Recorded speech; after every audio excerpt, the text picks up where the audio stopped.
closest one, man. That It's where Gringos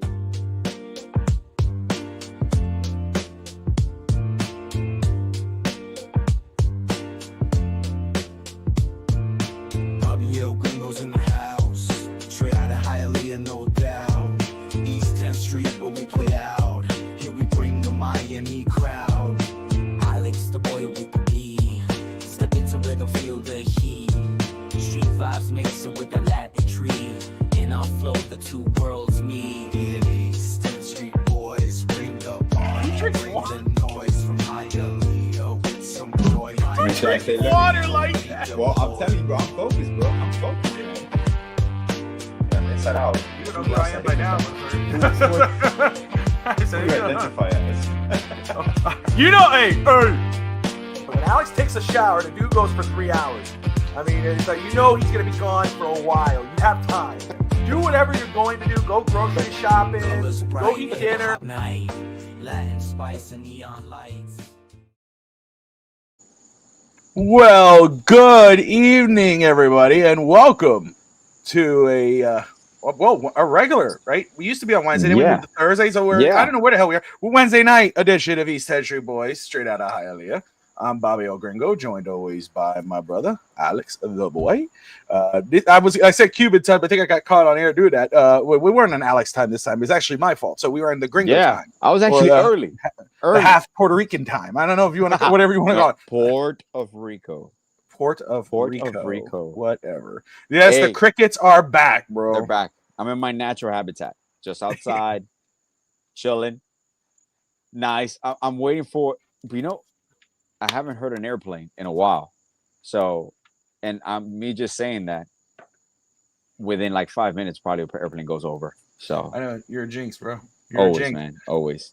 Oh man, so much to talk about tonight. We were gonna go Puerto Rico. There's Sammy from Port of Rico. Port of Rico. Rico Suave, mucho caliente.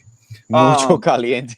That's what they used to call me, Rico Suave, when I worked at Office Depot. They always used to think I was flirting with all the women. I wasn't. I wasn't that type of guy. But Vanilla, what's up, my brother? Great to see you. But I remember, they used to be on the headset. They'd be like, Rico Suave, and eventually I was like, oh, mucho caliente. So, this brings me back. But anyway, oh man, we got a lot to talk about. We were going to talk, of course, about the Dolphins and the losing and 1-4, and then Tua's comments and then McDaniel's comments, and now Tua walked it back. There was so much to talk about already. But then we had some reports coming out today, some rumors, the rumor mill. I'm trying to do a choo-choo train. I guess. The hell was that? I don't know. What the? Was that churning the rumor mill? The rumor mill. Anyway, you know what I'm saying? Y'all better than you. What is that, a jag in a box? Anyway, sounds worse than the crickets. Yeah. Started churning there, and the report is that the Miami Dolphins are entertaining trade offers for Jalen Phillips and possibly Bradley Chubb, and other names that were thrown out there that teams could be calling in on: Jalen Waddle and Devon Achane. So I was like, we got to talk about this crap, and not take it's crap because hopefully I get this right. Ricky Scoops, who's broke stuff in the past. Yeah, he's been pretty good. He's been pretty good. He's people go, oh well, he's just no. I mean, I followed the guy before. I've seen his stuff. He's broken. So you've got to take every rumor with a very thin grain of salt. You hear it? Airplane. I acknowledge the airplane. No. Within 5 minutes, it's right over me, bro. That's what it is, man. That's what it is. No, but so to me, of course, when I see Bradley Chubb's name thrown out there, I wasn't surprised just because he's had a stronger year and he's a veteran and teams need pass rushing and doesn't surprise me at all. Jalen Phillips doesn't surprise me either. He's on a contract year. He has not lived up to expectations this season. Injury history. Yeah. Doesn't surprise me. Does hurt your pass rush. Yeah. But, I mean, what really pass rush do we have right now anyway? What pass rush? I'm sorry. But the names that were surprising the most, of course, is Jalen Waddle. Correct. And Devon Achane. I'm going to say this. I don't care. I said that I tweeted this. I don't care what the trade offer. Do not trade Devon Achane. No. Do not trade Devon Achane. No. He's on his rookie deal. Mm-hmm. If you could try to figure this out sooner rather than later, which we know nobody believes that, you have a player on teetering on superstar status who makes plays consistently. He's a contributor, whether it's in the receiving game, the rushing, everything else. You need to do it. You need to keep him here and let him continue to grow and be your centerpiece on offense. Correct. It's despite what the Evans and the Bretts and the Gregs and the whomevers say, Devon Achane is the centerpiece of this team. You keep him. Jalen Waddle is another conversation. I wouldn't move him if unless there's a very good deal. I don't know how good it would actually get. Why? Inconsistency on offense, injury history. I wouldn't say he's only. I don't know. I don't know if I'd say overrated. I don't think he's overrated. I love Waddle. I really do, and I really do truly believe he could grow, which is crazy to say after he's already been in the league for so many years, but he was already almost at that point, but then just kind of fell back, kind of regressed a little bit. I think he'd still be a 1-2 receiver in the league or in this team. Yeah. Without Tyreek, we haven't seen it yet. I mean, a lot of bobbles, a lot of catches that he had a great catch last game, but he was bobbling it up and down. DSG says that means we need to draft a number 1 or 2 receiver. Listen, if Miami trades Phillips, Chubb, Waddle, not Achane, but if that happens, if Miami seriously starts trading away pieces, there's other names out there too. They're going to trading Tyreek. Tyreek's gone after this year. We know that. And this kind of if this happens, this ends up solidifying that.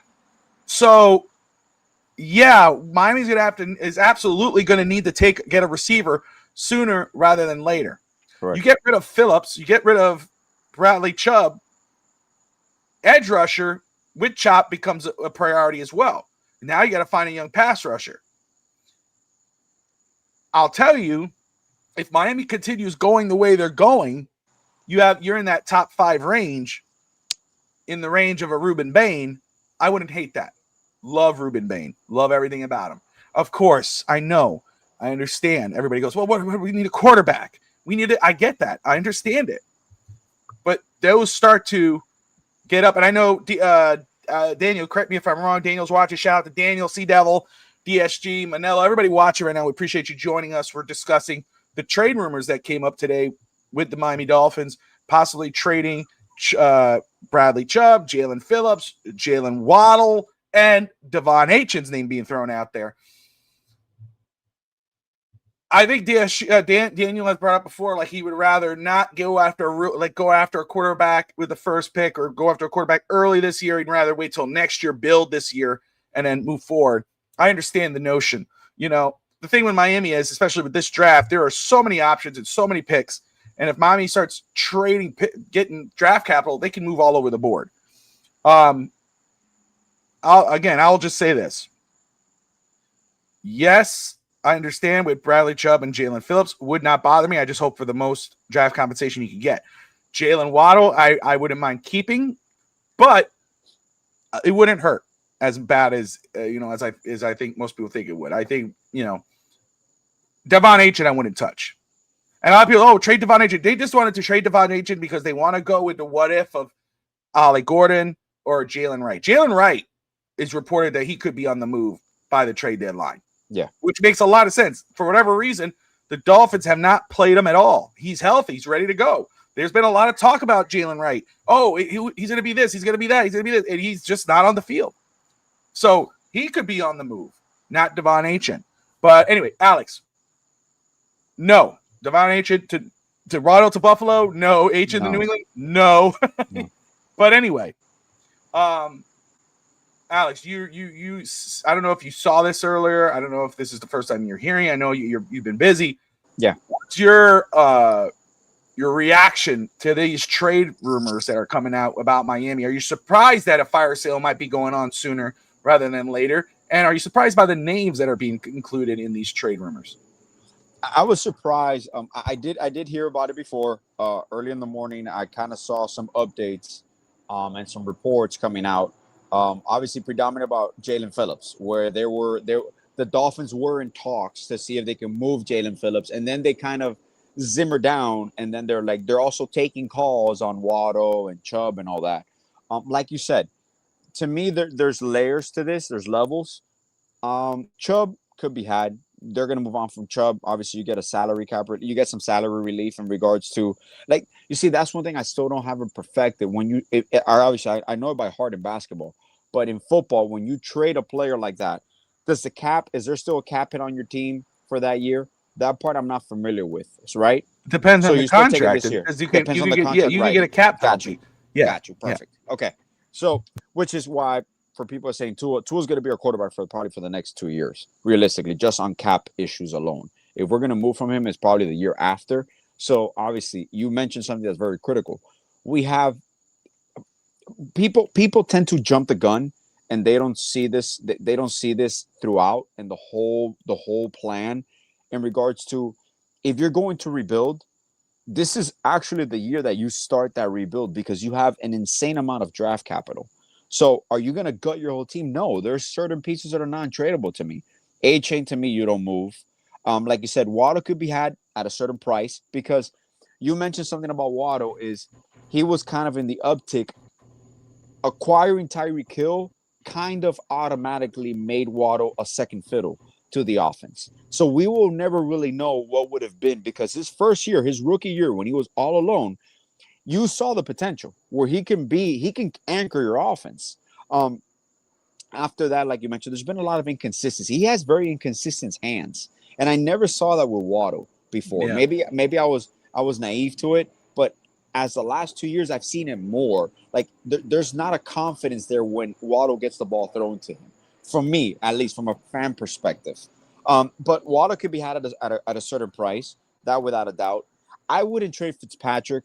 I wouldn't trade Chop Robinson. I understand Jalen Phillips because of the whole contract situation, but I will kind of pick my poison. If I can kind of work out a long-term deal with him that is favorable for the team, you wouldn't want to lose Jalen Phillips, because ideally, opposite Chop Robinson, that is a great building block for your defense. And you got Minka in the back, so obviously you need to work on secondary.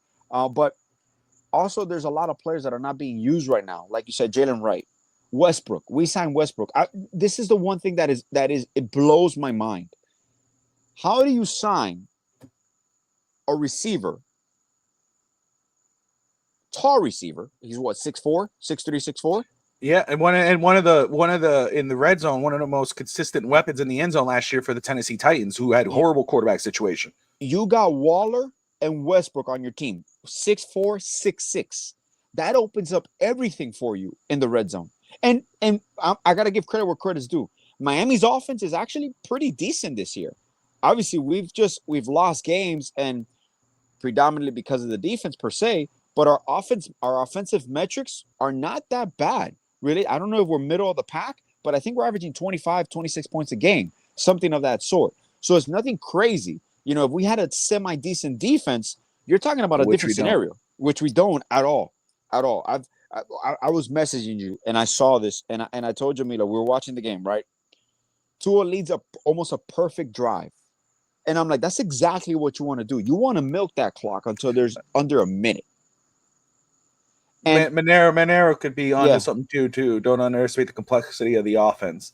I understand that, Manolo. I understand the complexity of the offense, but like, this isn't a rookie football player, And No. like Darren Waller, basically, it's not that complicated. And he could be out of the field at times because of that. That's why Julian Hill's getting a lot of playing time. But there's just so many things. Not playing Willie Gay. That's another thing right here. Willie Gay. Like, I do not understand this. Like I said, we're not coaches. We're not in the building. We don't know what's actually going on. But unless you're injured, the defense has a talent problem, and they have a tactical talent problem, because it can't be coaching realistically. Like, it cannot be coaching at this point. Like, there has to be something there. Like, Jalen Phillips not being able to wrap Justin Herbert around. I understand Justin Herbert is 6'5", 240. No, you got to Jalen execute. Phillips, You got to execute. that's it, You had man. him stopped. You had him. Yes, Wrap him you up. had him. Wrap him up. 100%. Those are things that I do not understand. Now, what's insane to me is we're going from two plays, from being 3-3 to 1-5, and now you're talking about like we're gonna gut part of this roster, which realistically is justifiable, man. But people have to understand, like, you still have building blocks, and this team is really young. Like, you just don't gut everything just to gut it for the sake of like making changes. This is kind of like the Heat theory. Oh, they just want to make people want the Heat just to make a trade to make a trade. That doesn't work that way. You got to make a trade that is going to be beneficial for you in regards to maybe contract negotiations with Jalen Phillips. I understand the whole H-in talk because his value is at an all-time high, but even because his value is at an all-time high doesn't mean you got to move him. He's a building block for you. You see that. Like, no one in their right mind will move H-in. And one thing that I have a problem with, and I understand there's a lot of ramifications here, Bobby, with Greer still being on the team, with the whole Flores lawsuit. There's more details coming out today. So there's a lot of legalities there. But if Chris Greer is not the long-term plan here, I don't want him making decisions. Maybe he can execute trades being overseen by someone, but I don't want him decision making in the essence of trading away certain pieces like an H-in, like a Waddle, undervalued, because that to me will be detrimental to the team moving forward. We are in a transition year that we kind of saw it, but we didn't expect this fall off. And yet, offensively, we're competitive. Like, I'm not even mad at the offense anymore. The first two games, I'm like, there's something off here, but it's starting to click, even with Tua's mistakes, even with Tua's interceptions, even though some of them are not his fault. I get that. But you see the offense coming out of flow, and Mike McDaniel using his personnel, except Westbrook and Waller for the majority of the game. But you kind of see that flow coming.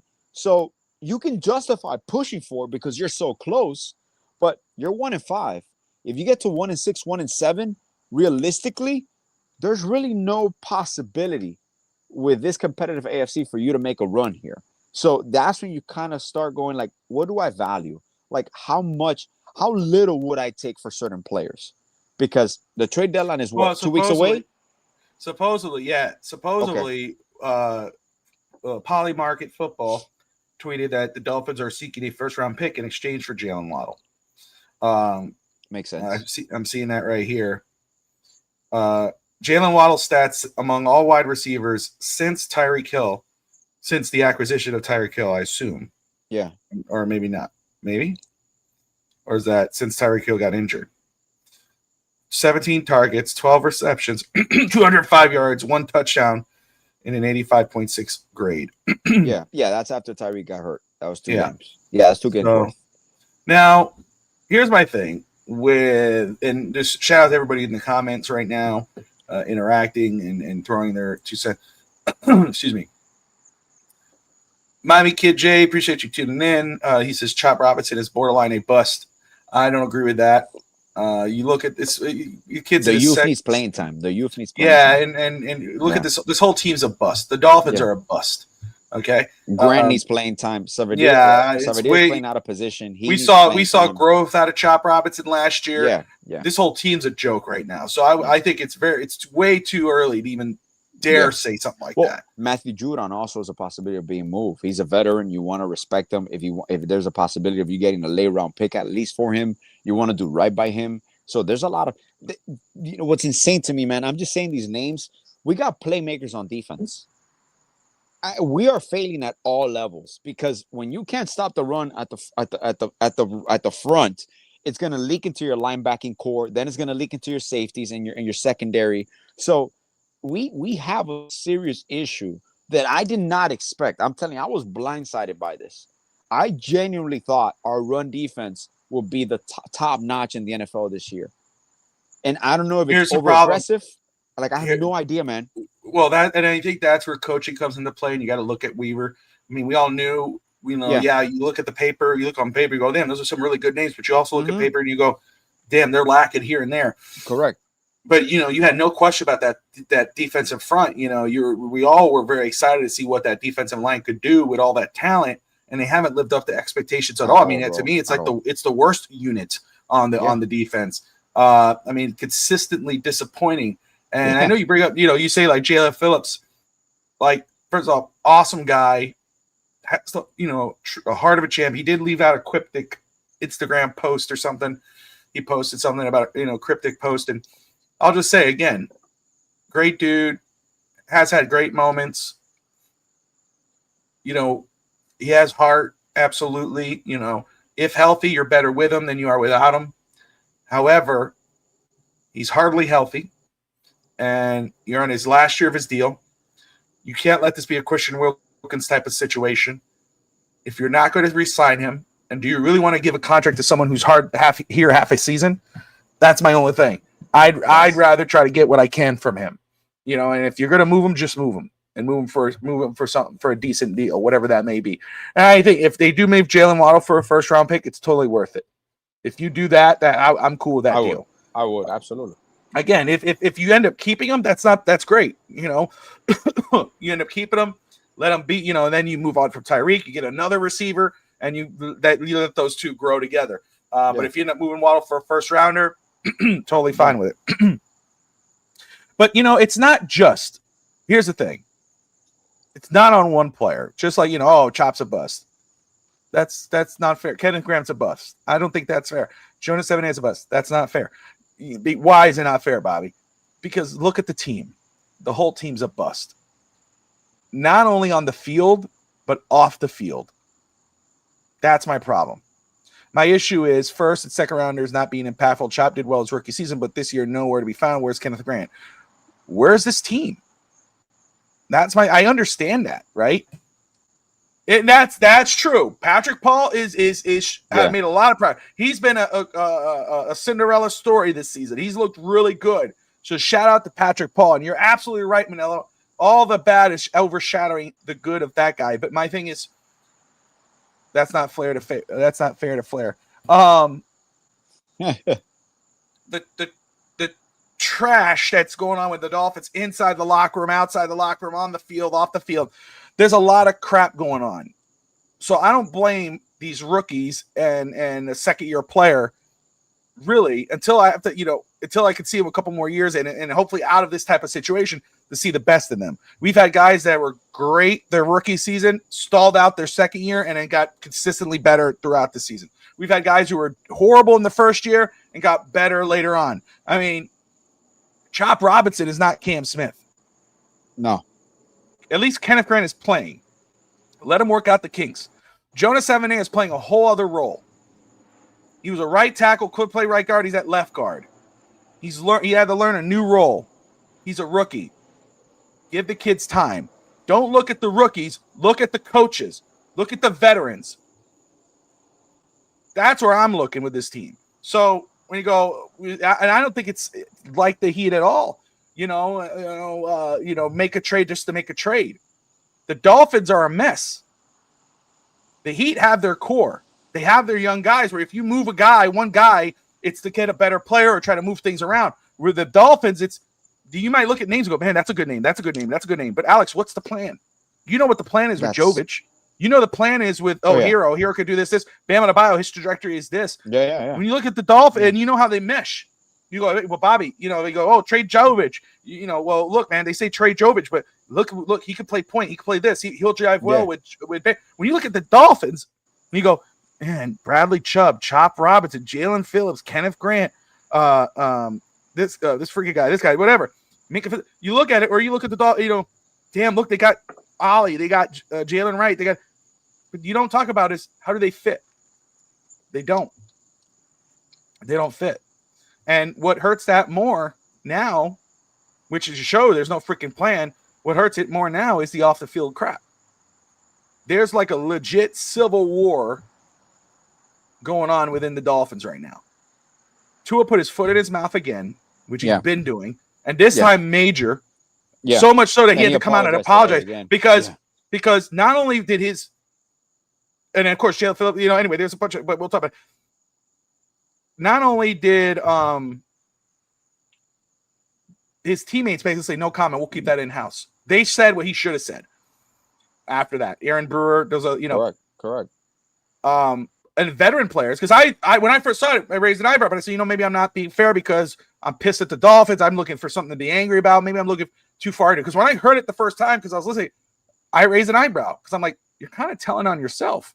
Yeah, yeah. And you're, obviously teammates. They don't respect the coach, but now you're saying that the players don't respect you, because if you're having player-only meetings and they're not showing up or they're late, you're the team captain. You're the quarterback.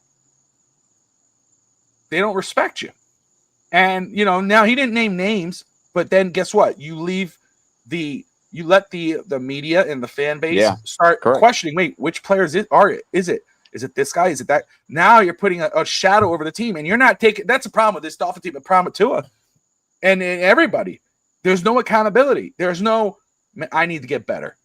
I did this. Look, Tua threw 3 interceptions. The first one was in and out of Waddle's hands. Waddle should have caught that football. That was on Waddle. Correct. The second one, was that to Devon Achin? That was a little behind his back. Was that that that's play? The one. Yeah, that was on Tua. That was on Tua. That should have been in front of Achin. Correct. The third one, again, he did what he needed to do. That final drive, the whole game wasn't great. That final drive was great. I'm talking about the drive before Justin Herbert went downfield. Correct. You left way too much time on the clock. Not because Herbert's been amazing and he's elite. Herbert's still growing himself. Yeah. It's because our defense sucks. If you leave a minute on the clock, our defense is not going to hold that guy. And that's what they show. And Tua, that third interception, was trying to make a play. He was trying to make a play. I told my son, I said they can either do a Hail Mary, which they're not going to do because Tua doesn't have that arm. Lateral. Yeah. They're going to do, they were trying to do the Miami Miracle. Constant lateral. Yeah, the constant lateral. So he throws the pick that seals the game and whatever. And maybe he was feeling that heat. Maybe he felt it coming off the field. And so he was upset and he made stupid ass comments, and they were stupid. And I agree, Manello. They adopt the personality of their head coach. Yeah, that speaks what's going on now speaks to your head guy. Alex is right. First of all, players have to execute. Jalen Phillips had to wrap that up. He didn't. Yeah. I blame more Jalen Phillips than I blame Tua. And go ahead. And the thing now is that, unfortunately, because you are struggling, everything will be blown out of proportion. And on magnifying glass. When you struggle, because we go through it. When there are struggles, your team has to be united. You cannot start dividing because it's natural. Failure leads to separation. Separation leads to discord. And then discord leads to lack of execution on the field or on the floor. That's textbook. Any team, any family, it could happen to them. So whenever I hear that, and a quarterback venting, a house divided is a house that cannot stand. Yeah, a house divided will fall. Right? Of course. Yeah. It's insane to me that I understood it when he said it, but she said whatever, dude. She probably got me the cookies. That's why she said that. Whatever, dude. That's an expensive ham, turkey bacon sandwich. There's no ham on that sandwich. There's no ham on that Bob, sandwich. I'm telling you, dog. Look, follow this, man. Go to Publix. You get the French baguette, the French bread. You got like 4 or 5 sandwiches there, man. Maybe 3 good sandwiches. Some turkey, bacon, mayo, a little bit of mustard. That's it. What cheese do you like? I don't have cheese with that, man. You don't put cheese on that sandwich? No. What? No. What? The hell?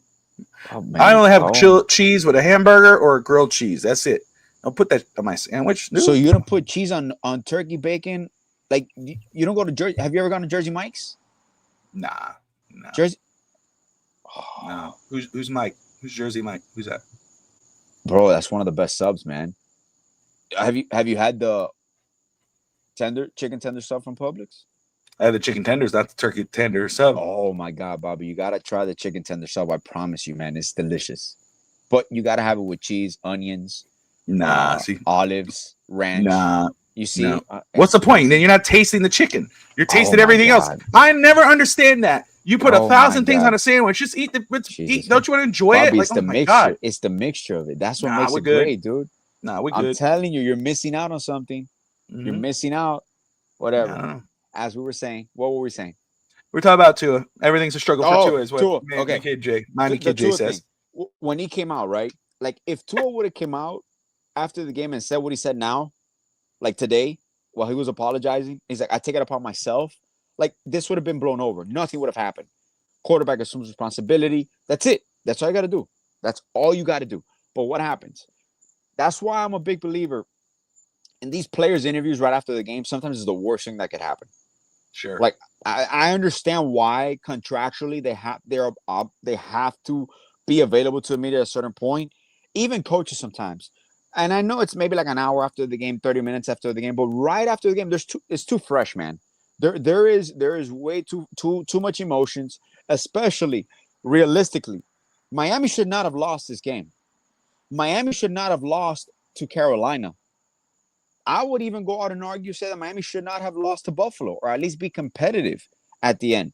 But there's always been a big play that breaks down everything that we worked for. So Miami realistically could even be right now 4-2. And I'm not trying to play this positivity. I'm being realistic. We're maybe 4 or 5 plays away from being 4-2, 3-3. But now you're sitting here at 1-5, and you're like, dude, what the hell happened? Like, everything seemed to be clicking at a certain point, and then boom. But now that becomes our consistency. We are consistently inconsistent.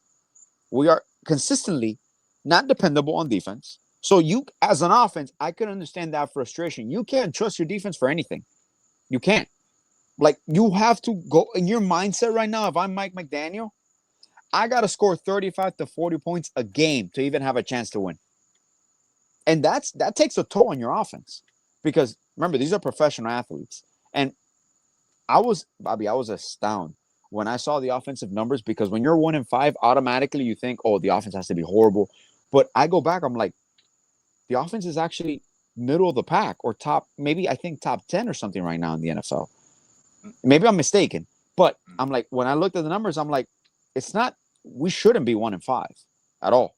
But it comes down to leadership. You're at a certain point where I know Stephen Ross loves Mike McDaniel, and he's going to hold on to him. But look what the Titans did with Bill Callahan. It got to a point where you saw Let me just point of order. The Dolphins are the 26th offense in the NFL. 26 offense? They're the 26th offense. For what, overall? Not overall. Points per game? Okay, overall. Okay, I got you. Maybe I was just looking at points. And they're averaging 22 points a game. Holy shit, which one? I saw 25.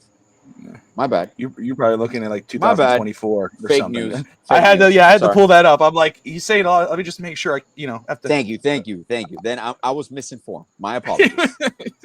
Because some people are just late to the meetings, and like something like, oh. I mean, oh yeah. And then the Dolphins when in doubt, deflect. That's what the 30th worst defense in football. Of course. So here's the issue. Bullshit. We're the 32nd worst defense. No. The worst defense is Dallas, then there's Cincinnati, and then there's Miami. Oh my God, man! Total defense. CS, welcome to the show. Yes, the rumors are out there that Miami is, of course, they're taking calls on Chop and possibly Jalen Phillips. Alex is late to this. I was. He just doesn't show up. Yeah. He's that guy. He's that guy on this only meeting. I got be there. And then, but Devon Achane and Jalen Waddle are being eyed as potential trade bait. Teams are calling. The Giants is the one that's rumored for Jalen Waddle. So let's see here. Make sure my hot take, Cuban sandwich. That's the one where I'll eat the Cuban sandwich as is. That's the one where I take everything with it. Cuban sandwich is bar none. That comes with cheese. I know. I said that's the only one. That's it. Have you had medianoche or no? Right? Did we talk about this? La medianoche? Is that a holiday? Spanish holiday? No, man. Why don't you, bro? Spanish holiday. So that's also a Cuban style sandwich, but it doesn't have pork, but it's on sweet bread. So it's really. I probably had. A new coach is the only way to his tenure will end. The fans have spoken. They've seen enough. So here's my thing. Everything you're saying, right? Absolutely, right? You could see, like, again, there's no way this team should have lost to Carolina at all. You were up 17-0. for them to come out, that's on the defense because the defense couldn't stop them. They allowed 200 some odd yards to Rico Dowdle, who's killing it the last couple of weeks. And then, of course, the offense couldn't keep them down by continuing to try to score. It's an overall cluster for the Miami Dolphins. All over the place. The offense does its job. Again, Tua did his job last weekend. He got the ball downfield, did a beautiful rollout, got it to Darren Waller in the corner in the end zone. Correct. Couldn't write it better. Still, beautiful after play the game, design. Beautiful you'd have been play like, design. after the game, you'd have been like, man, at least we won. Just win, baby. That's it. It wasn't perfect. Hopefully fix it next week. But then, of course, you got that last INT. My kid, how does that help? Oh, I'm sorry. So he's responding to something there. But this whole team, that's why I like when people say, oh, a certain player, and I'm talking about the young guys, the rookies. Oh, this one player is a bust. This guy's we can't judge those young guys when they're in this type of situation. For someone like a Patrick Paul to be having himself a good season in this type of situation speaks volumes for Patrick Paul. For Devon Achane to continue to be one of the best players in the NFL, I hate to say it to some people that, he is, and any team would of course want him. For him to be like that in this situation, because Tyreek Hill couldn't do it, even though Tyreek Hill was struggling. Jalen Waddle couldn't do it. Jalen Waddle can't do it. Devon Achane is consistently productive. And with the mess that's going on in Miami, exactly, patient with the rookie folks. You got to give them patience. 1 year or even half a season is not enough. I hear people say bench Jonas 7A. How about just move him? Put him in his natural spot. Put him at right guard. Put him at right tackle. Austin Jackson got hurt again. Do something with that kid. You're setting him up for failure. And again, that starts with the coaching staff. I'm all about firing Chris Grier. Fire Chris Grier. Fire Chris Grier. I'll say it again. Fire Chris Grier. But I'm not going to hold my breath until it actually happens. I'm never sure if we're going to fire Grier. I know I want that to happen, but I'm not going to say it's going to happen. I understand everybody says we don't want him making those decisions. We don't want him being this. We don't want him doing that. I get it. I'm with you. I hear you. I'm with you. But as long as Stephen Ross is still breathing, God bless. As long as still breathing, Chris Grier, I think, will always have a job unless Miami says, hey, we want to go in another direction. We want this type of coach. We want this type of GM. We'll move you to advisor role and you move here. That might be when you people go, man, he's making all these trades. That must mean he's coming back. Yes and no. Yes, maybe he does have that notion, but maybe it's no, he is going to come back, but he's going to be in a different role and we get a new GM. Maybe that happens. Wishful thinking. We can't get rid of Chris Grier. We got to wait and see if that actually happens. You see the writing on the wall with Mike McDaniel. There is a fracture in the Dolphins organization. It seems like Mike McDaniel and Tua Tagovailoa are they seem combative. McDaniel's having an answer for Tua. Adrian, what's up, my brother? Adrian of the Rainy Day Podcast was just on Real Talk Fins Talk with Steve and Greg. Appreciate you, my brother. It was awesome seeing you yesterday on Fins TV and getting a chance to talk with you guys a little bit. Talking Dolphins, as we will. Damian says, just fire Grier already. I get it. Again, you would need to contact Stephen Ross and see what he says. There's a lot of rumors. There's a lot of things going on about, maybe it's because the lawsuit, which I think most people figure that out anyway. We'll see if that happens. I'm not holding my breath on Chris Grier. I'm breathing. I'll hold my breath on Miami McDaniel because I think it's going to be sooner rather than later. If Miami loses to Cleveland and all this drama that happened this week by Tua talking what he said, and then not only his teammates, a couple of them, but everyone in the media, former players were going, you don't do that. You don't do it. Everyone, people who love Tua, were also saying, you don't do that. And then one receiver who played who was signed with the Dolphins for a holiday or whatever. It was like a preseason or whatever. He even came out and said, I remember Tua was late to a meeting. He said he put that out there. That's not a good look. You're a team captain. And again, you're telling on yourself. Alex, if you're the team cap, no. Example of it. But did I bring up an old story? I was the senior patrol leader, right? Was it that? Or was I was senior patrol leader, scoutmaster. What was I, Alex? What was it called? I was senior patrol leader. Senior patrol leader, right? I was the head of our troop, Boy Scouts, when we were kids. That was fun. You know, we got vote. You'd vote and whatever. And I remember we got voted, and it was a good experience to be voted. But you remember that? You know, he smelled. What's his name? I don't know his name. It don't matter. But you remember? Go back. I forgot what it was. You remember? Yeah. Davey. What? Davey. No, it wasn't Davey. It wasn't Davey. Davey wasn't in Boy Scouts. No, not. Oh my God. He was redhead. George.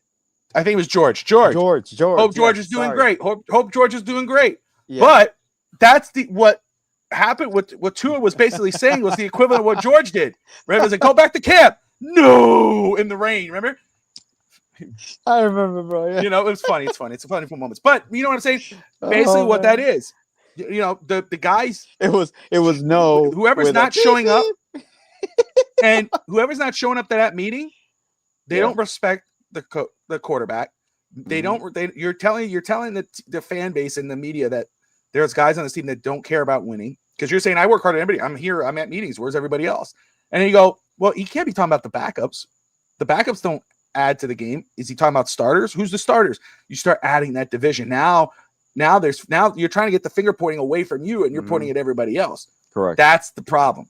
So of course he came out today, and you know, he said it was on him and he made a mistake and he should not have said that. And he said that media misconstrued his words. Well, we all heard it. We figured. And then you had all the veteran players around the league. Turn Armstead, who, you know, has been awesome. He has an awesome podcast. Shout out to Armstead, you know, a great Dolphin who retired, but he even said, like, I don't like that you don't do that. Players. Oh, this is a report from Tom Pelissero. He says, player-only meetings are not as frequent as they have been made out to be in Miami. Yeah. And a lot of people within the Dolphins organization were left confused by Tua's comments. So he's just frustrated. And when he mentioned leadership, that's the part that bothered me. Yes, 100%. Because leadership is an open scope to a lot of things, from coaching, from executives, from owner. It's a lot of things down the road. And bro, player meetings like that, it's not that common consistently. Those are far and few in between. So you just got if you have a special assignment or you're going against an opponent that you want to have some extra work, you might call in a player meeting, come in earlier, or be after practice, stay later, or kind of have like a hangout, like a barbecue at home. Like, there's nothing crazy about that. So, and then you create the illusion, you know, you see here, like people within the organization go, man, there hasn't been that many player meetings. First of all, any player meeting way early, which they did, like after their first week, they had a player on me. It was like, wait a second. How does this have to be? You have to have a player meeting. And Adrian's right. It was, to me, it was a bitch move by Tua. And he said it today, you know, but Jalen Phillips comes out and then says, you know, oh, you know, that's not on him. That's on the guys that weren't at the meeting. It's like, you're creating further division. Yeah. Welcome, Ken. Ken, what's up, Ken? Appreciate you tuning in, my man. And thank you for subscribing. Hope you enjoy this with us. Welcome to the family. But I don't know, man. Look, it's just, Damian, I'm with you, right? Again, I'll say this again.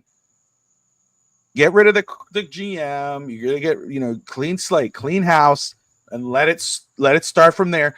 Daniel's not wrong. You know, you're going to take this. It's not like you're going to fire everybody. It's going to be good tomorrow unless you hit, you know, you hit the head on some couple players. You get the right guy.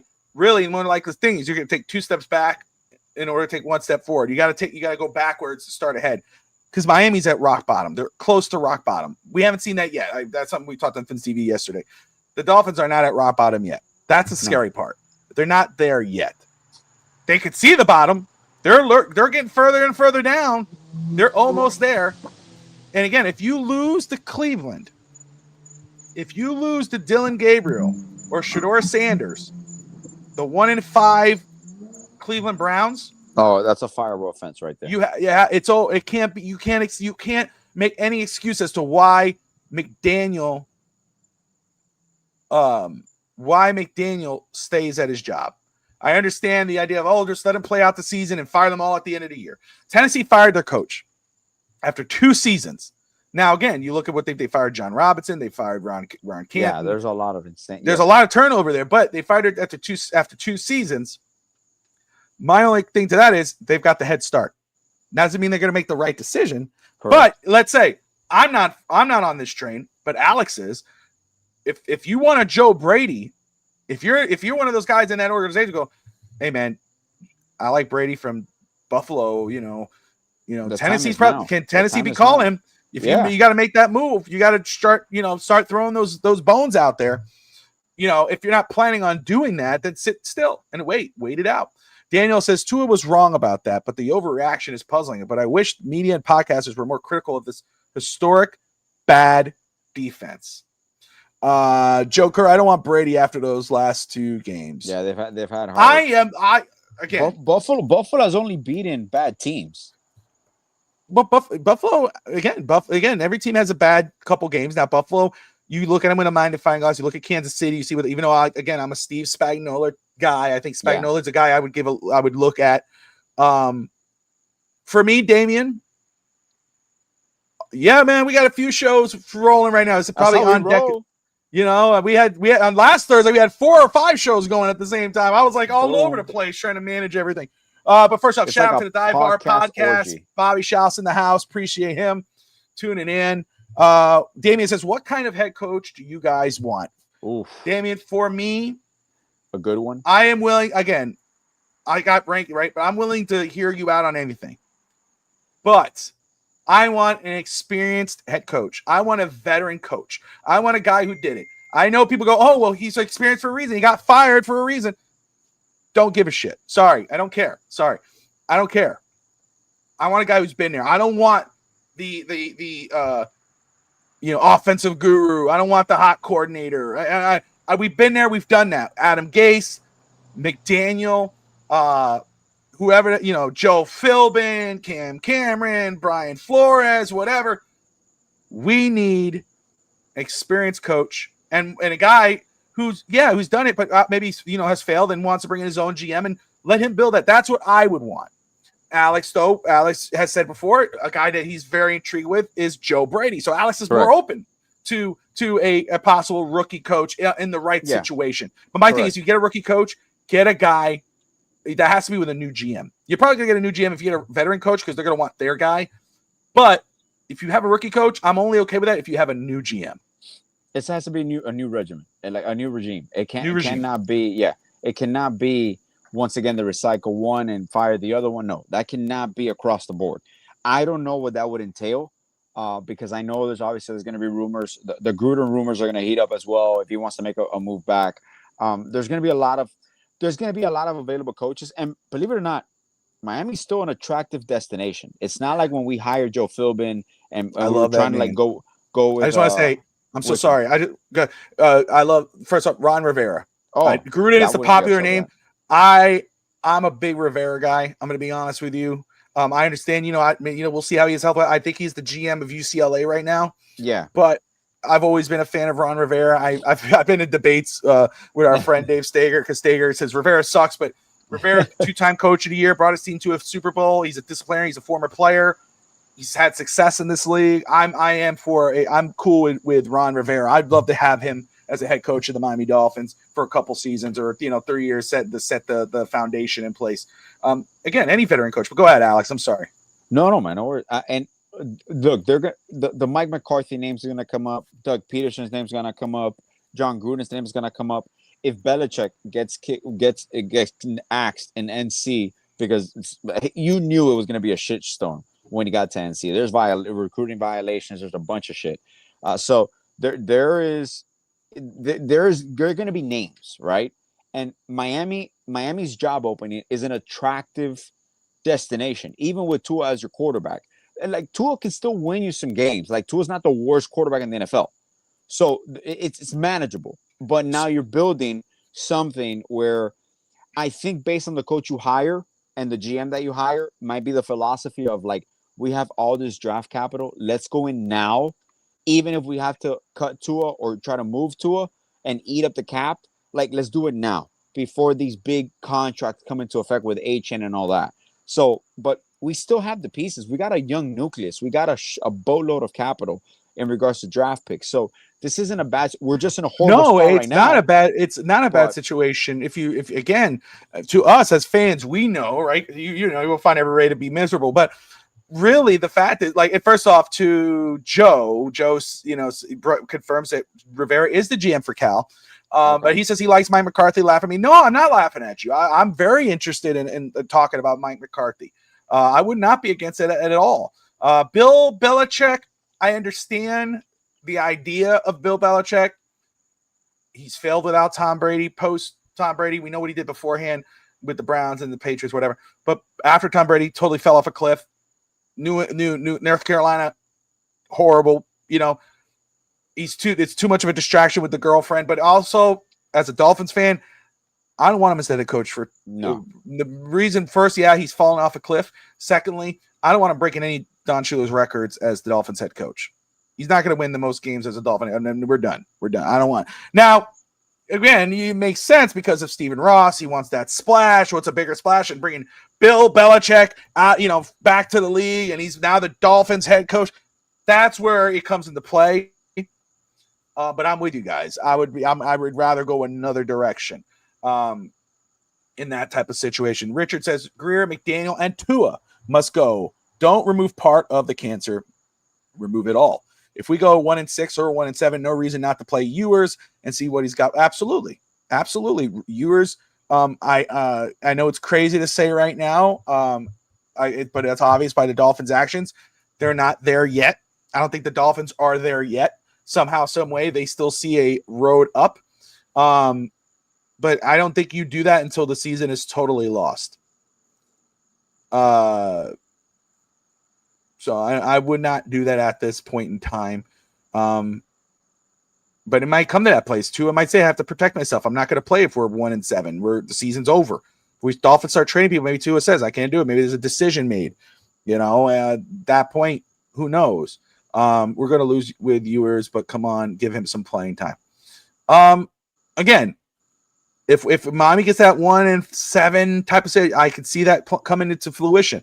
Daniel says, is Ewers going to score 35 points a game? Dolphins are not doing that right now anyway. Again, 22 points a game. But we just got to see what he can do. I understand that part. But Miami's not there yet. Ryan Day. That's a name thrown out there. Sea Devil. I'm not just any opinions on Ryan Day from Ohio State. I gotta look up more into. Honestly, I don't feel that right now. I'm not really into any college coach, to be honest with you. Mike Tomlin, that would be a no-brainer. I'm all in. I would be in a Mike Tomlin. Oh. If he becomes, I'm running to that. I'm down with that. I know a lot of people talk about John Harbaugh. A report came out today that Ravens are not looking to fire John Harbaugh. No. I didn't even think that was a possibility anyway. I was shocked people were even talking about it. Anthony Mazzano, great to see you, my man. He says Jay Gruden. Jay Gruden? Jay Gruden. Whoa. Are you talking about Jay Gruden? Or Jay Gruden. Bill John Gruden? Jay Gruden. Where is he? He's hanging out, man. He's just enjoying life. I hear you, Miami kid. I hear you. Yeah, I think at that point you're eventually going to have to be in that route. I get it. Not taking a chance on ruining you is rather take a back seat. What about Sarkisian? Well, yeah, Sarkisian is a guy that might be something people want to look at. Yeah, I'm with it. The only college coach that I will consider, like I told you many times, is Lane Kiffin. But I don't think he's going to leave Ole Miss. He has a great gig. And here's the thing, Greg. You're not wrong. And shout out to Greg for tuning in and commenting. Adrian, thank you, brother. Yes, guys. Hey, you guys are watching East Century Boys straight out highly on FTSN, talking Dolphins, the trade rumors that are coming out. Trade deadline is, I think, a couple weeks away. Dolphins, the names being brought up for the Miami Dolphins, Jalen Phillips, Bradley Chubb. And it's not just that side of the ball. It's not just the defense, which is the worst part of our team right now. It's also not just the 30th ranked defense. It's the 28th ranked offense in Miami in the NFL, and possibly Jalen Waddle. And you hear Devon Achane being thrown out there as well. Jalen Wright is a name that's being thrown out there as well. For the record, we were suggesting Ryan Day, not Rex Ryan. Did Alex say Rex Ryan? I did say Rex Ryan. I said Ryan Day. No, yeah, Ryan Day. Yeah. Yeah, I'm not in on. I've talked about Rex Ryan before, but yeah. Bobby says Kirby Smart. There's another name thrown out there. I don't know, man. I'm not big on the college coaches. Cliff Kingsbury might be a guy to throw out there. Just names again: Mike McCarthy, Ron Rivera, Steve Spagnuolo. I'm not really high. I'm not on the front of the train with John Gruden. I think it would be cool. It is a splash. Right? Maybe, just maybe he it works, whatever. But John Gruden, Doug Peterson, I'm still on. I wanted Doug Peterson before he went to Jacksonville, I'd be down with him to come to Miami, former quarterback for the Dolphins. Any former head coach I'm okay to listen to. There's very few guys that rookie coaches that I'd be down with. But anyway, Damian Guzman says Deion Sanders. Nah, he's not gonna. No to Nick Saban. I think that's a fantasy. Deion Sanders, he's a former player. He's had success wherever he's gone. But what Joe just said, drama, right? And that's just Deion Sanders. And he would probably go trade for Shador. So, for people who want to get rid of Tua, you'd end up with Shador. How would you live with that? And here's the other thing. He has health things going on right now. God bless him. He has some issues going on. I think he's with his, does he have one more run in? Does he go to FSU eventually? Does he get that? Who knows what happens with him? But I'm going to pass on Deion right now. But he does fit I do want a former player. If it's a rookie coach, I'd rather get a former player. AI Don Shula. So there you go. I still think AI we'll interview Chris Shula, and he might be in the running. If you talk about AI, I got the AI Bobby over here doing the coaching thing. I did that. That was pretty funny. My brother did it, and I got it. Let me see if I don't want it to be loud. I don't even know if you could see it, but it was funny. Actually, I'll send it to you, Alex. It was funny. It's just identical. But anyway, how about Chris or Mike Shula? That's what you're saying, Anthony. That's Shula, Mike Shula, Don Shula's grandkid? Yeah. Again, rookie coach. I know the nostalgia part of it. It's a Shula. That's awesome, right? There you go. It would be sick, but is he ready? That's the thing. If you're going to get a rookie coach, you got to get a coach who is in a winning organization, who's learned from someone great, who's done his thing. One of the only guys, there's two of them actually. Todd Mankin, who's an older guy. He's old school. He's the offensive coordinator for the Baltimore Ravens. That might be a guy. But Baltimore's struggling right now. But of course, they have Lamar Jackson. But still, and Hank Fraley, offensive line coach and run game coordinator for Detroit Lions. Former player, played for Andy Reid, coached under Andy Reid, and now is coaching under Dan Campbell. That's a guy I'd be down with.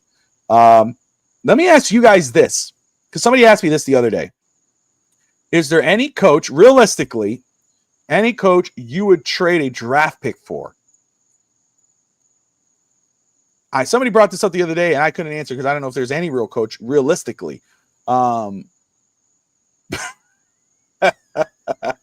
true. That's true. It's close. It's close, Miami kid. It's close. That's hilarious. Mm-hmm. Oh my god! They're putting up a fight, but it's close. Andy Reid, yeah. We need all our capital. Yeah, I see. Sammy wanted to trade a pick for a coach. That's right, Dizzy. There you go. Adrian says John Harbaugh for a third rounder. There you go. John Harbaugh, Mike Tomlin, if those guys that you would trade a pick for, again, I would, either one of those guys would be a splash, and I'd be down with that. Oh, there's Sammy. God, Sammy, God bless you, brother. He's always around. You don't think Sammy's watching, but he's always watching. You know what I mean? He's like God. It's, the Puerto Rican God, Puerto Rico. Puerto Rico. Niño. Cafecito. Yeah. Tomlin's not going to leave Pittsburgh. I don't think. I mean, unless there's a crazy dispute there, I don't see. Again, I'm with you. I can't see it because you never think, but never say never. But if they did, I'd be 100% on bringing Mike Tomlin here, 100%. But would he want to? That's the thing. It's crazy. Ross, we interviewed him and we just didn't hire him. Well, the Dolphins, bro. That's what it is. Waddle and HN for Giants 1 and 3. Where's Finstanza? How about Mike McCarthy? We talked about Mike McCarthy. I'm okay with that. I'm willing to talk on Mike McCarthy. I really am. I would not be against that at all, having that conversation. Again, Mike McCarthy, Ron Rivera, Steve Spagnuolo, John Gruden, Doug Peterson. Not against that. There's a few other guys, that go crazy, but I see some new people dropping in here. Very cool. I didn't see your comment on Sweeney. again, I'm not it was really in about on any. NIL deals in colleges. Like he wants to get out maybe because the whole NIL deal situations and all that. He could get out all he wants. Hey, I don't want him to get out to go to the Yeah. Dolphins. Yeah. I don't see him I getting mean, an NFL again, job. I'm not really into the college coach thing right now. I mean, somebody would have to tell me, Bobby, man, but he does this, watch that. There's no college coach. And I'm going, what? We need to get him. You know, when Saban was coming out that time, Saban was a guy that I was like, oh, go after Saban. Because Saban, you could tell. And I think if Saban would have stayed, it would have worked, but it didn't work. Yes, Dolphins traded a first rounder for Don Shula, but is Best there trade a in Don franchise history. Shula out there? Is there a Don Shula out there? That's the thing. Andy Reid, if you got, that's not realistic, but I'd give up a draft pick for Andy Reid today. I'd give up a draft. Suddenly Brian Debo looks better, but why? How can that be? Perplexity. They hit the draft picks, man. You know, again, they made the moves. They had the balls to make the deals. They got rid of their best player who had a killer year. They took a back seat for 1 year. They took a step back in order to move forward. That's what they did. And that's what the Dolphins need to do. Take 2 steps back to take 3 steps forward. Scatabo, Dart. Again, they're probably going to get a hiccup here and two, but we'll see. We need a dog, Pitbull preferably. I don't know if Pitbull's a coach. I don't know if he'd come out. I think he's covering FIU or FAIU. Oh, you're talking about we need a Pitbull coach. Got you. I got you. Anyway, give me Saban. He should have been at DC for the Hurricanes. I want Dark to put Dayball as a creep the way he's rushing to die. I know he was an idiot. Dayball is an idiot for doing that. But anyway, I'll just tell you, it's never truly being a Dolphin fan could be a headache for sure. But I'll tell you what, it's never boring. It's always, every time you open up the app or you go to X and also you see something new, I mean, Tua's saying something, coach is saying something, coach is probably never saying nothing. He just says a bunch of stuff and hopes you figured it out. Let me see here. I just want to make sure I'm not missing anything here. Oh, see, Devil, for sure. If Mike McDaniel gets fired, he's going to land an OC job because it's true. His offense is complicated, but it's highly effective, and his play designs are amazing. So as an OC, he will be successful without the pressures of being a head coach, and he can handle the pressure. It's just I think you can see the toll it's taking on him, and obviously it's the struggles because you can deal with pressure as long as you're winning, but the struggles are mounting up on him. And at the end of the day, he's the head coach, so it's going to end up on his. Well, that's the thing. That's the thing. I fully expect Mike McDaniel to, if and when he gets laid off, to land on his feet as a coordinator somewhere. I see a team jumping. Maybe he goes back to San Francisco and he gets successful. You got to give him a few years, right? Because he's a very good play designer. Play caller is a different story. He needs to grow and get better at that. I think he will, because the thing is, he needs to focus on one thing.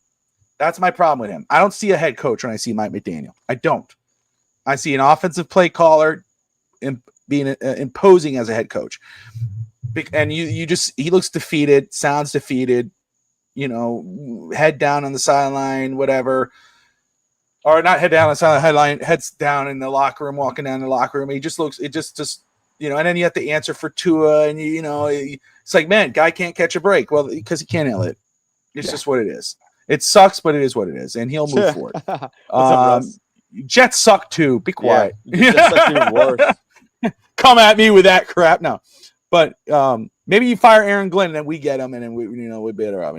I think Aaron Glenn's gonna get canned after this year. Oh, they'd be so Jets. I really do. They'd be so Jets. It'd be so Jets. That's not happening. No demotion. No demotion for what? What's the no demotion? The one for if would I keep McDaniel if he demotes himself to AOC? That's not gonna happen. That's fantasy. That's not. Yeah, that never happens. No, never happens. You don't go from being a head coach to your. I mean, I will keep him if that would happen, but no, the dynamic will be. Yeah, but that's not even worth entertaining. He's been. I think he's been interviewed for a head coaching job. He just never gets it. But I think last year he was interviewed for a head coaching job, if I remember correctly. And realistically, if we fire McDaniel, I wouldn't make Weaver the interim head coach. I would either go Frank Smith or Brian Devil or Dabble. Brian Devil? How do you say his name? Darren Bevel. Darren Bevel. There you go. Yeah. Sorry, Darren. No, you're good. My bad. My bad. Darren. Damian says, give Mendoza in the draft. Give me Mendoza in the draft. Fernando Mendoza, Indiana quarterback. Shout out to Indiana and Mendoza for winning the Oregon game. They're now, I think they're top 3 in the nation. Shout out to the Hurricanes too. You know, they got a big game against Louisville coming up. Man, Fernando Mendoza is very intriguing for me. I talked to Alex about that. I called Alex about that, where we talked about it. I was like, you know, it's funny because I started watching film. I was watching film on quarterbacks, and so I researched him when I do, and I see he's like, oh, he's born in Miami. That's cool. All right. And he's like, oh, grandparents are Cuban. Oh, hold on a second. This is ballpark. And then you watch him play. You go, wait a minute. This is too easy. Too good. But we'll Darryl Bevel. X Factor says Kingsbury is my number 1 guy right now, but he'll be picky where he goes. Already declined. Yeah, that's right. That's correct. Maybe that's why you want to get that veteran coach who just wants that opportunity to try it again. And that's why, again, the report came out that with Tony Pauline, and shout out to the Finn's Faithful podcast, had Tony Pauline on the other day. Guys, if you love Dolphins content, go check out Finn's Faithful. George and the crew, of course, check out Finn's TV as well, and Rainy Day Pod and Miss Finn's and all those, you know, great Dolphin content creators. But Tony Pauline saying, like, you know, the Dolphins, if they fire Mike McDaniel, would look for that experienced coach, a more disciplinarian type of coach. You know, brought up Rex Ryan. I think that's just bringing him up. Doesn't mean he's the number 1 guy. Just thinking that was a name that was brought up. Jonah's absolutely right. Kevin Stefanski could get fired this week by Cleveland. Cleveland's just been a mess. Miami's a mess, but Cleveland's been a mess. So I don't blame Kevin Stefanski. And honestly, I might be down with Kevin Stefanski as an option for the Dolphins, to be truthful with you. He might be a guy that I'd be interested in. Stefanski helped force Baker Mayfield out of Cleveland, so no thank you. Again, I wouldn't hate on Stefanski, but Joe could have a point. But Alex, if you had to make a trade, okay, out of the 4 names we brought up, 5 names, we brought up 5. Because Tua's not getting traded. No. I know people will say that. It just does not make sense financially. As much as you go, like, man, he's not it. I get it. Easier quarterback for the next I think, yeah, if you know, this is what, this season and next season. And you go, oh, but I don't want to deal with Tua again. This is the thing. I've said this already. Tua is the perfect bridge quarterback. Even if you drafted a quarterback, you don't have to start that quarterback right away. You put Tua in there, let Tua with a new coach. And if Tua plays great, that's draft capital. That's trade value. Then you're like, hey, we're ready to put the rookie in. Let's move on from Tua. We trade Tua, get it. Just let's chill on that. Tua is going to be here for 2 years, and it's not the worst thing in the world. After next year, he better be gone. But so Tyreek Hill, I think, is gone. I don't see Tyreek Hill coming back at all. I really don't. I'd be surprised if he did. Devon Achane, I'm not touching whatsoever. I don't want to talk about it. I don't want to hear it. There's no way, no chance in hell. Oh, Bobby, they're giving you 2 first-round picks. I know. I was like, which team? No. Yeah. Jalen Waddle, if supposedly the Dolphins are, you know, trying to get a first-rounder for him, I would be willing to listen on that. I'll move. I'd be willing to listen to that. Yeah, I know. Waddle to the Giants is the name. If it's a first-round pick, let's do it. Let's roll. Jalen Phillips, injury 2 years in a row, season-ending injuries, but a heart of a champion. The dude, you can tell he plays hard. Inconsistent this year, but everybody is. But he's a free agent. I'm okay with moving him. Get your best thing. And you go like, oh, well, let's try to work out a deal. If you get a good deal, more like he wants to get paid. Let's be real. He wants to look out for his family. He has a young family. He's congratulations to him. He has, he's a child on the way. God bless. But he's going to want to get paid. I don't know if I feel comfortable giving him top dollar with what we've seen the last few years. So at this point, try to get something for him. And then Bradley Chubb, who has been probably the most productive edge rusher on the Dolphins, 3 sacks, I think, in 5 games. Makes sense because teams need pass rushers, and they're going to want to try to get him. And he's had that pedigree before going to the Pro Bowl. So you might get a decent pick for him, a 3rd rounder, maybe, late second, maybe, I don't know. 3rd rounder seems like the best bet. I'm okay with that. Alex is, are you cool moving Waddle and Chubb? Is there anyone that I'm not bringing up that you were like, or Jalen Wright? Are you cool moving Jalen Wright? Yeah. Jalen Wright, I'll move. I'll move Waddle for the right price. I think we can move on from Chubb and Phillips. Obviously, free up the younger guys as well. And I know we look back at the original roster. There's a lot of guys on IR that James Daniels, even Cater Kohu. Like, there's a lot of names out there that kind of like you see the opportunities for the younger guys. But if you're gonna move, I think it's the older veterans, big contracts where you can take the cap hit right this year and then that's it. Because you have to rebuild realistically around your core, what you think is your core. And like you mentioned, Tua is serviceable. It could be kind of like the Alex Smith situation with Patrick Mahomes. I'm not saying it's going to be like that, but he's a better version to me. Alex Smith was a game manager. Tua is a game manager as well, but it's a better, a little bit more younger, athletic version, in my opinion. Because when the offense is clicking, the offense can win you ball games, man. Like, the offense can be productive. It's just the defense at this point. There's nothing you can count on. So if you lose to Cleveland, I think we're going to see some major shakeups defensively in regards. I'm not going to say that they're going to fire Weaver. I wouldn't rule it out, but I don't foresee this team ending the season intact the way it's composed right now. I don't see that. There you go. Evan, if you mean when. I love seeing a Canadian of Finstanza. I'm seeing the Canadian of Finstanza, and I love it. Don't see that with talking football. There you go, man. Evan knows everything, man. He knows a little of everything. Just give him time. Just finished 2 hours plus doing a on deck on live streaming the Jays Mariners. There you go. Love it. I love it. Man, let me tell you, Evan and Rust, love them doing the baseball.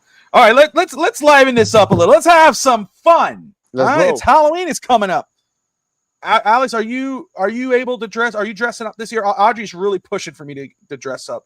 Not really into it. Yeah, I'm not. I'm more now. It's kind of, you realize when you're older, when you don't look forward to like separating the candy for the kids, and then like I'm more of like a t-shirt guy now. Like, my wife will give me a t-shirt. Like, we'll get like matching shirts for Halloween, kind of like a his or her, which is pretty funny. But even that, I'm like, I just don't really care anymore. Like, I just go out and I eat my kid's candy. So like, as he's going trick-or-treating and I hold the bag and refill, I just start consuming it, kind of the tester. I'm the candy tester. But no, I'm not. I don't think I'm going to dress up as anything.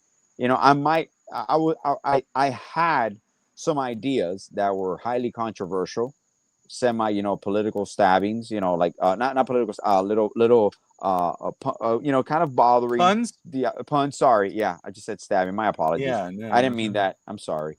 I know Alex has that Rusev costume. He looks like that Russian wrestler, yeah. Rusev. How about you? I don't know. Are you gonna dress up? No, I wasn't planning on it, but No. Audrey's really begging me to do it. So I may Is do it something themed that she was doing that she wants you to be a part of? Adrian says he's Batman. There you go. That's good. There you go. Batman's the best costume I've ever had. I love Batman's the best Oh. superhero. I don't give a damn what anybody says. And first of all, if you guys, I'm a DC guy. It's okay. I was pulling Batman. Man. No. Let's not go there, guys. I will be Bobby is respectful. I don't talk politics or religion here. Colonel Sanders for all Hefe. Bobby's going as a nerd. Oh shit, that's true. You could do that. Yeah, Bobby, you could go as Mike McCarthy. Hold on, let's see something. Hold on. See, now you got me going there. No, remember I told you, Bobby, you can go as the Dolphins head coach there. There you go. That's bro. You look like Matt Rule from Nebraska. Look at this. Hold on. Let's see. Oh, you definitely look like an old sheriff. Yes, that's true. Yeah, boy, that's what it'll be right there. Up there. Keaton or Bale? Oh, you're talking about best Batman? Oh, oof. Man, you know what? I'm with you at first. With Val Kilmer, I was kind of like, but really, I didn't hate Val Kilmer. I just don't think it. It's just because it wasn't Michael Keaton. Yeah. Michael Keaton's the best. To me, Michael Keaton's the best. I know a lot of people love Christian Bale. I'm a Batman guy, whatever, so I always find a reason to like it. But Yeah. And if you guys haven't seen Peacemaker yet, if you haven't watched that series or finished the series, Alex, have you ever seen Peacemaker with John Cena? No, I have not. You would love Damn, that. Russ, that's a bad luck, man. Jesus, man. AJ, in 1 week of fantasy, I lost Trey Benson Henton. My tight end. That's Jesus, Superman, 100%, dude. I'd argue with anybody. He's better than Superman, better than Spider-Man. He doesn't have superpowers. That's what makes him great. And he's beating Superman's ass. Like, come on, bro. Batman every day, any day. I'm intrigued by who the next Batman's going to be. I mean, that's legit, going to be key. That's going to be key. That's my thing. Like, who's the next Batman? You know, it's like I'm so intrigued. You know, I know they have two Batmans because what's the kid's the Robert Pattinson? He's not a kid. Robert Pattinson. Yeah, he's doing his own version, which is cool. That's cool. Yeah. Or detective. You know, whatever. I want to see. You know, I'm really intrigued. I want that guy from. And I wasn't like that at first, but I am now. There's a few guys I'm okay with, but the one guy that I'm like down with is the guy from that show, Alex. Reacher. Yeah. He'll be cool. Paint the hair black, dude. He's like, but we'll see what happens. But anyway, yeah. But I don't know. Yeah, I don't know what I'm gonna dress up as. I don't know if I will. Like, my daughter's doing it. She's really pushing for it. Yeah. What's your favorite Halloween candy? It has to be a specific. Like, is it? Because what my favorite candy is. Yeah. Let's say, okay, I'll do one.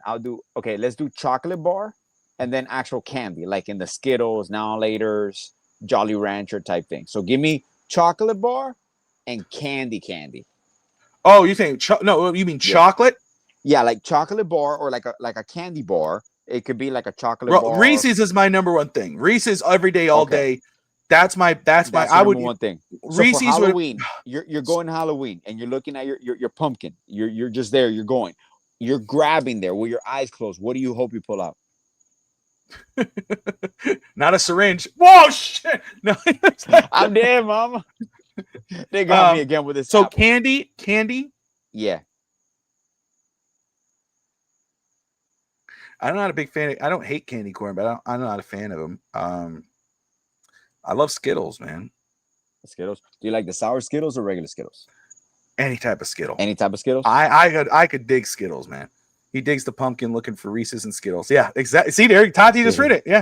Yeah. Every day. But there's other chocolate bars, but those are my your go-to. Oh, okay. Alex.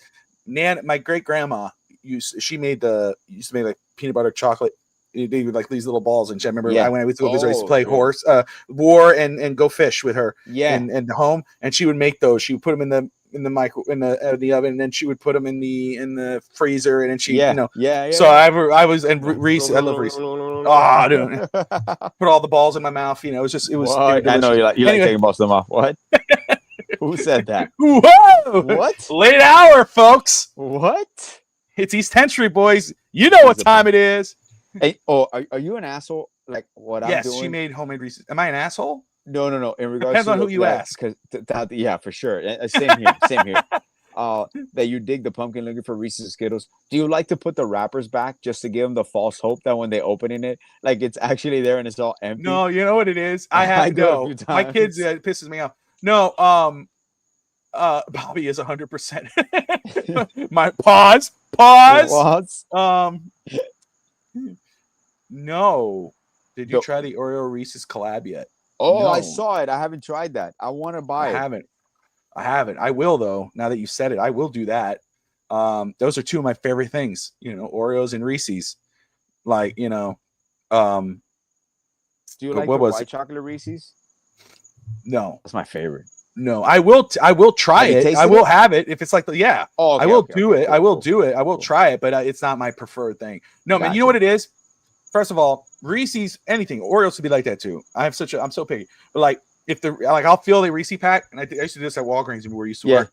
That's how I started doing it. But I'd feel for which ones were soft. That's the ones I'd buy. I love them soft. Now, if they're a little bit hard, that's why, sometimes they'll have they're not stale, but they're kind of dry. I hate those. I don't hate them, but I'm like, I don't really keep them. When you bite on them, it's not the same feel, right? It's right. Yeah. Oh, what is but this? You can put them in a freezer and then, or not the freezer, but the refrigerator, and they're better. You see, for me, it's the opposite in regards to cookies. I don't like soft cookies, like like soft cookies. I don't like that. I like the harder texture cookie. So I am a big Oreo and milk. I love having milk. Dipping in the milk. Pause. Are you just getting that, DSG? Did you just hear about the balls? I love the late reactions to all that. Kit Kat is good, man. I love Kit Kat. Yes, Kit Kat you can't go wrong with.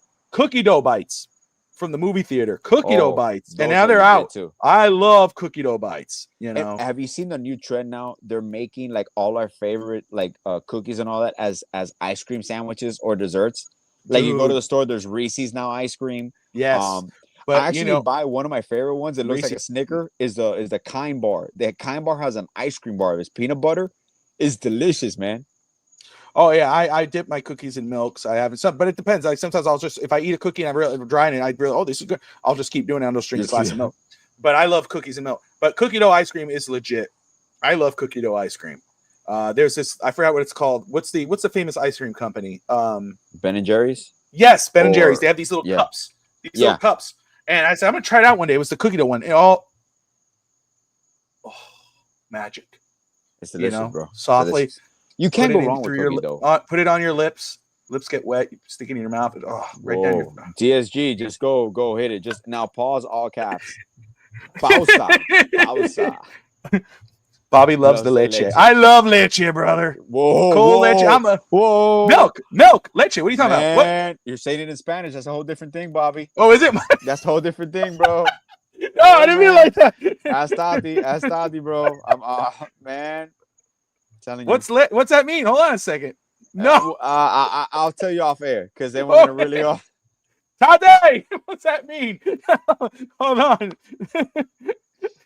I like milk. Yeah, it's gonna. I'll go into. Why are we teaching our kids this then? Why do I tell you? I want leche, and I said, "Oh, I get you some." A Cuban saying like when you're making fun of your friend, traga leche, like milk swallower. What do you think it means? Oh, that's exactly what it Oh, means. hell no! Oh, and now we can. This is the beauty of it. Now I can just get that clip right there, and you're moving your face too and everything. I love leche.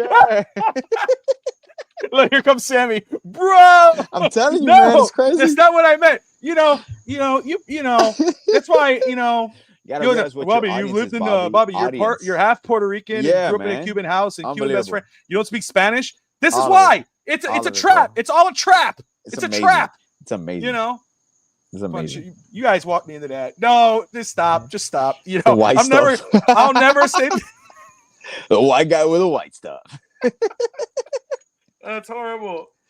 He ain't talking about booger sugar.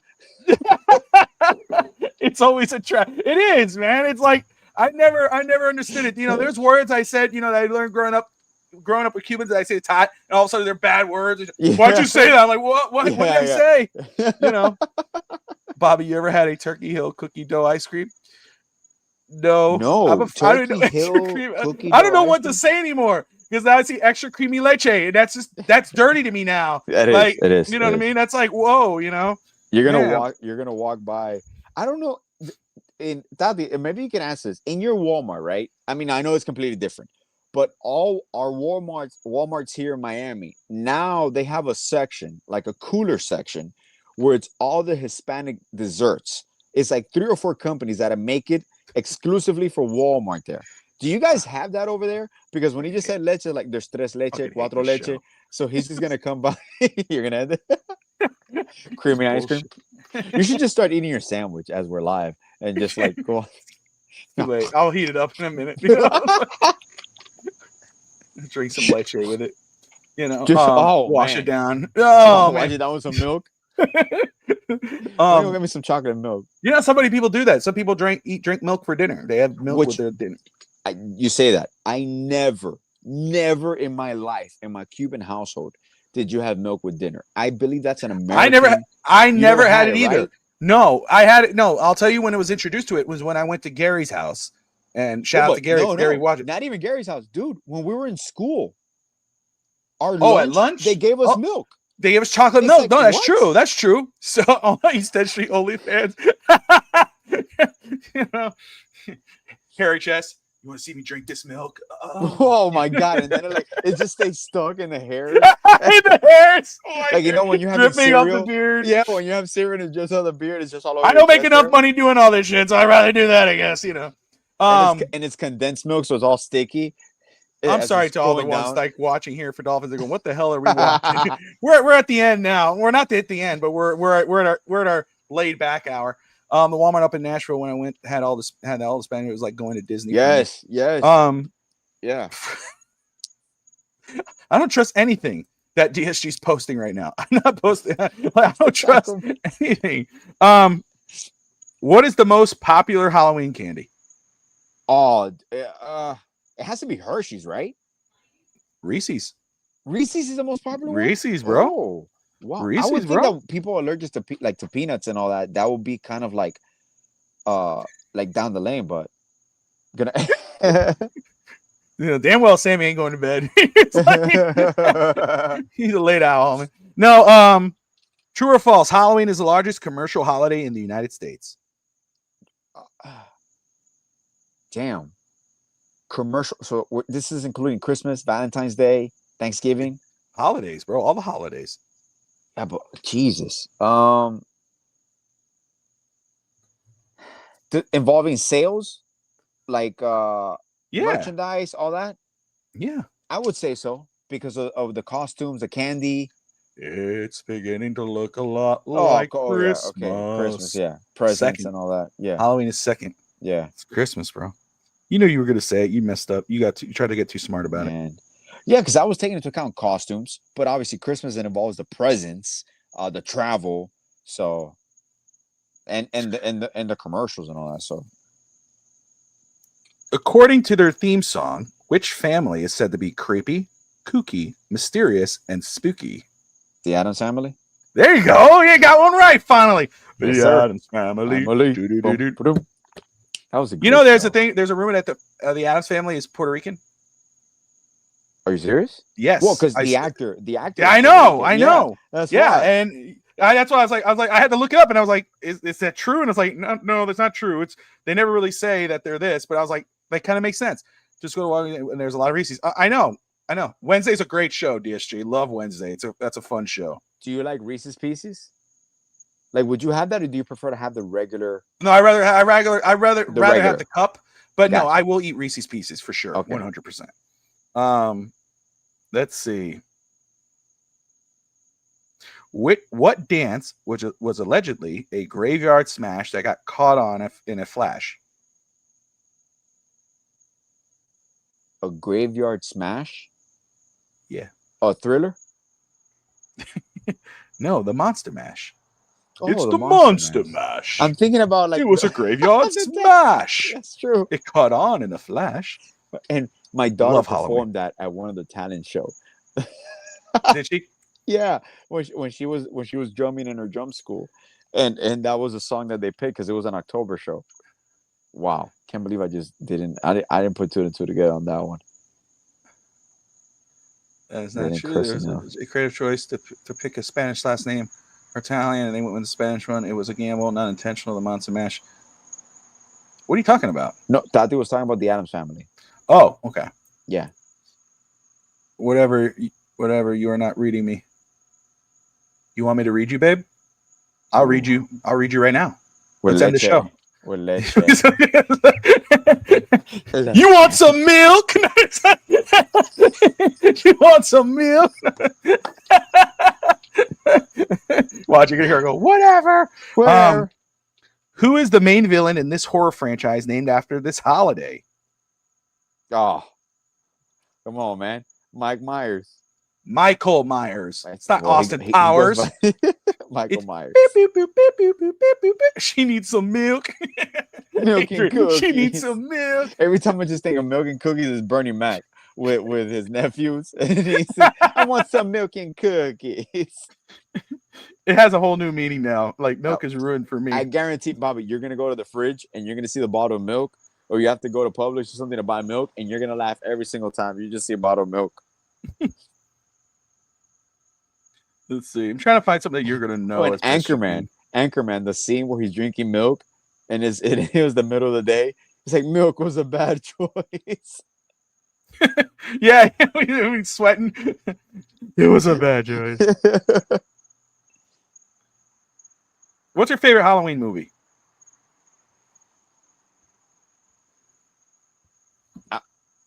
I know what your favorite horror movie is, right? Which is Saw.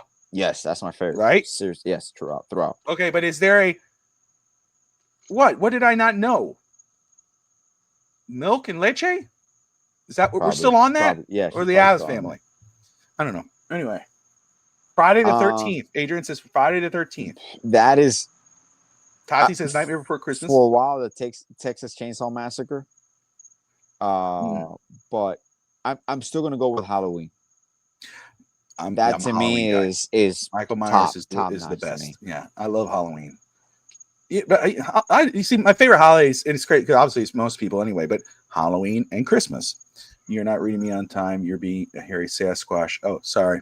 Well, remember, we're a little ahead and behind and all that, you know. Yeah. And you're slower listening because you're trying to process what I'm saying because English is not your first language. You know. Here we go. So Here comes the don't be jab. What? Huh? What I say? Here comes, now she goes. Oh, but watch out. You better check that I'm ready to sandwich go. and you're gonna heat it up. I'm ready to go. Yeah, I know. Yeah. There's gonna be some. This ain't mayonnaise. It's not mayonnaise. I didn't ask for extra spices. What are these spices? What is this? Sazón completa. Where did you get this? Is this minced onion? What is this? You dice onions in here? Those are toenails, Bobby. Those are toenails. Oh, that's God fucking damn. horrible. That's horrible. Now you're gonna watch. I guarantee you're gonna heat up your sandwich. You're gonna open it up. No, dude. No, see, now I will do it. I will do it because she's done shit like that. She's vindictive. No, man, Halloween is awesome. The movies Halloween. I just love watching those movies. It is my wife's favorite holiday. It is a super fun holiday. It is. It gives people. I remember it was so like now I know a lot of people make a lot of fuss about what you can do or not do and say, but before it was like careless fun. Like when you were a kid, you look forward to Halloween. Obviously, you look forward to Christmas. I love Thanksgiving for the food, but when you're a kid, Halloween is to me the one of the top ones for sure. 100%. And I was talking to yesterday. I was actually talking to my coworker about that because she was asking me, you know, is your wife the one who puts up the does she get excited about putting up trees and everything? I was like, man, it's me. I'm the one who like she puts up the tree. She does doing that with the kids. I said, but I'm the one who has to go get it out and and I'm like, let's do this, let's put it up. I said, if it wasn't for me, there would be no pictures on the wall. This would just be a bare wall, bare house, She just loved living in it, and I don't think I'm saying anything wrong. It's true. Yeah, that's true. A lot of Spanish people in certain religions don't celebrate Halloween. That's true. Well, I love Thanksgiving. Tati makes the best turkey, in my opinion. All the turkeys I've had, she has the best one. Food, the turkey, the turkey, the stuffing of the turkey, all that.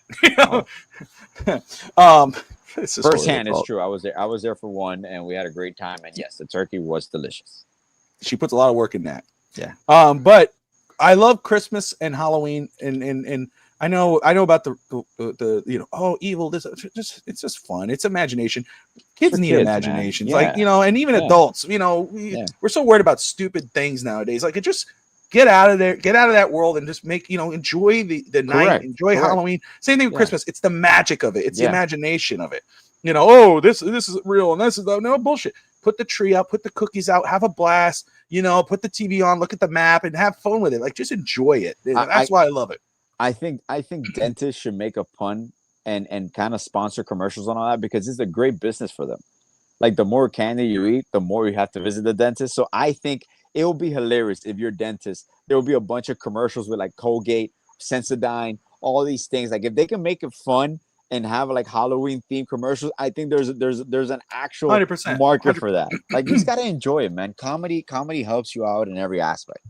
So, and there's humor. These commercials with humors are the best. You can't have serious commercials, man. You gotta have humorous commercials. And I think nowadays, in this climate that we're in, not getting into anything, but this climate, I think people should more and more try to enjoy those little things. Correct. Halloween and Christmas, and enjoy the magic of it. Too many kids are looking at reality bullshit that's out there that their eyes are on right now, and they should be just enjoying being a kid. Anyway, yes, I used to write a copy for local dentists, and the marketing strategy was candy and Halloween. For sure. People are sensitive. It's marketing, dude. It's perfect. Have fun, joke, enjoy yourself. Santa is real. Goblins are real. Just have fun Yeah. with it. Just Just who gives a shit. You're giving kids a lesson and just tradition in certain aspects, you know. Yeah, But, I love Halloween, man. So and I love watching my kids run around for Halloween. I love when you got the little haunted houses that people put up. Yeah. Like on my street here, it's like they do. It's so cool. It's like a movie. It's like the Halloween movies. They decorate, and the lady opens her garage for a little haunted house. You go quick through it, and I just love watching their faces as they get freaked out with everything. Yeah. And it's like, oh my god, we gotta run. You get into it with them. What do you go? Oh, that's fake. Don't do that. What a loser. What a loser you are. I'll say that. What a loser. You really? What do you? Oh no, honey, go ahead. Look at Twitter. Go watch somebody get killed. What do you? Go watch stupid shit on here. No, how about just enjoy it? And a bunch of idiots. Anyway, now I'm pissed. Like now you're mad. Now you're mad.